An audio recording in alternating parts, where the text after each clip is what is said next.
Hello दोस्तों, कैसे हैं आप सभी। स्वागत है आप सभी का मेरे चैनल मदर अर्थ एंड योगिक यात्रा पे।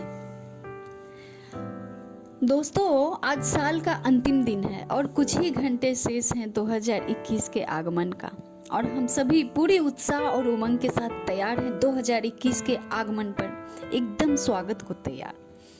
2020 में हम सभी ने काफी उतार चढ़ाव देखे, जीवन के कई रूप और हर रंग को आप सभी ने खुशी खुशी स्वीकार कर एक योद्धा बनकर हम सभी उभरे हैं दोस्तों, और कई सबक जिंदगी के लिए, और साबित किया कि खुद को बदलने की ताकत ही सबसे बड़ा हथियार है। हम सभी ने सीखा कि मुश्किल भरे वक्त में जीवन को जीने के लिए, सरवाइव कर आगे बढ़ने के लिए कई सारे छिपे विकल्पों का इस्तेमाल कर संयम के साथ, परिवार के साथ और संकट के समय को चीरते हुए आगे बढ़े हैं, है ना। इसने हमें सिखाया कि अगर जीवन में संकट आए तो उसमें छिपा अवसर को भी हमने ढूंढ निकाला। वक्त की कीमत तो समझ में आई ही, उसके इस्तेमाल का लाभ भी मिला। ये हमें सिखा गया दोस्तों कि हर मुश्किल का हल है और संयम सबसे बड़ी ताकत है। इस दौरान हमने अपने खान पान पर ध्यान देते हुए सेहत को प्राथमिकता दी, योग और आयुर्वेद को प्राथमिकता देते हुए, अपने सेहत को प्राथमिकता देते हुए उसके महत्व को समझा। हमने घर और बाहर रिश्तों की अहमियत को पहचाना, क्योंकि प्रेम हमें अतिरेक नहीं संयम सिखा गया दोस्तों। हम सभी चाहते हैं बुरा समय जल्द बीत जाए, पर प्रकृति के नियमों में यह संभव नहीं है। सबसे मुश्किल चुनौतियों ने ही हमें सबसे मजबूत भविष्य की नींव रखने की अवसर दिया। तो चलिए इसी को आधार बनाकर हम सभी स्वागत करते हैं हृदय से 2021 का। खूब हृदय के साथ, खूब थैंक्स के साथ, ईश्वर को धन्यवाद, प्रकृति को धन्यवाद, परिवार को धन्यवाद, रिश्ते नाते को धन्यवाद, अपनों को धन्यवाद के साथ गले लग कर विदाई देते हैं 2020 को, और हृदय से स्वागत करते हैं 2021 का। हमने जो भी सीख ली, सेहत को प्राथमिक मानकर जो कुछ भी हमने सीखा, उस सीख को साथ रखते हुए आप सभी को नव वर्ष के आगमन पर ढेरों बधाइयाँ। और एक कविता मेरे द्वारा लिखा गया जो सुनाती हूँ आप लोगों को, जो शिव को समर्पित है, लेकिन आप लोग सुनिए, आप लोगों के लिए है ये कविता।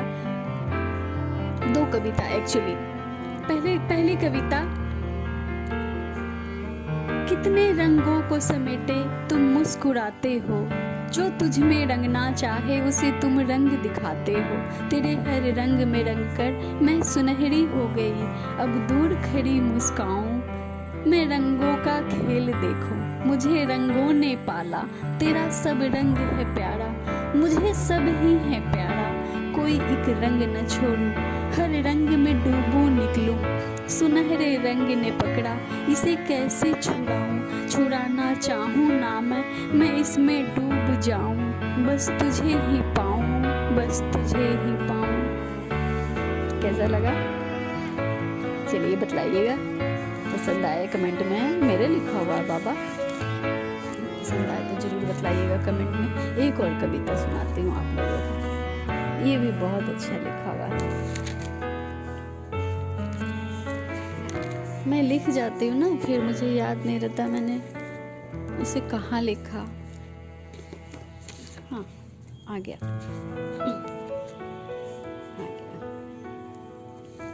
एक मिनट दोस्तों।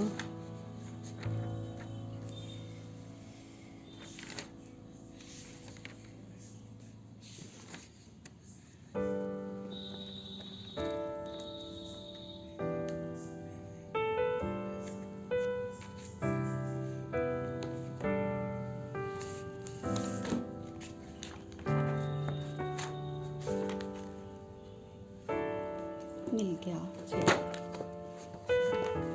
एक्चुअली मेरे ना बहुत सारे डायरीज हो गए हैं लिखते लिखते। तो सुनिए,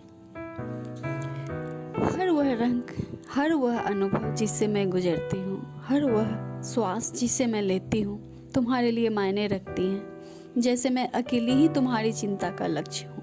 आपने मुझे इतनी शक्ति दी, इतनी समझ दिया कि जीवन के हर क्षण, हर सुखद दुखद क्षण पर आप महसूस होते हो। मुझे सिखाया कि मैं आपकी पुकार सुन सकूं। मुझे अपने सबल किंतु कोमल स्पर्श से स्फुरित किया। चारों ओर बिखरे आपके उपहारों को देखकर मेरा चित्त आपको छोड़कर अन्यत्र कहीं नहीं जाना चाहता। ऐसी कृपा सदैव बनाए रखना मेरे शिव। ऐसा लगता है जैसे आपने अपना निवास ही मेरे अंदर बना लिया। सहृदय धन्यवाद मेरे गुरु, मेरे पिता, मेरे शिव। और ये रही मेरी दूसरी कविता। हर वह अनुभव जिससे मैं गुजरती हूँ, हर वह श्वास जिसे मैं लेती हूँ, तुम्हारे लिए मायने रखती है। जैसे मैं अकेली ही तुम्हारी चिंता का लक्ष्य हूँ। आपने मुझे इतनी शक्ति दी, इतनी समझ दिया कि जीवन के हर क्षण सुखद दुखद क्षण पर आप महसूस होते हो। मुझे सिखाया कि मैं आपकी पुकार सुन सकूं। मुझे आपने सबल किंतु कोमल स्पर्श से स्फूर्त किया। चारों ओर बिखरे आपके उपहारों को देखकर मेरा चित्त आपको छोड़कर अन्यत्र कहीं नहीं जाना चाहता। ऐसी कृपा सदैव बनाए रखना मेरे शिव। ऐसा लगता है जैसे आपने अपना निवास ही मेरे अंदर बना लिया। सहृदय धन्यवाद मेरे शिव, मेरे गुरु, मेरे पिता। सभी को भी ढेरों धन्यवाद बधाइयों के साथ दोस्तों। चलिए मिलती हूँ अगले वीडियो पे। Okay bye, take care. Like, subscribe और शेयर जरूर कीजिएगा पसंद आए तो।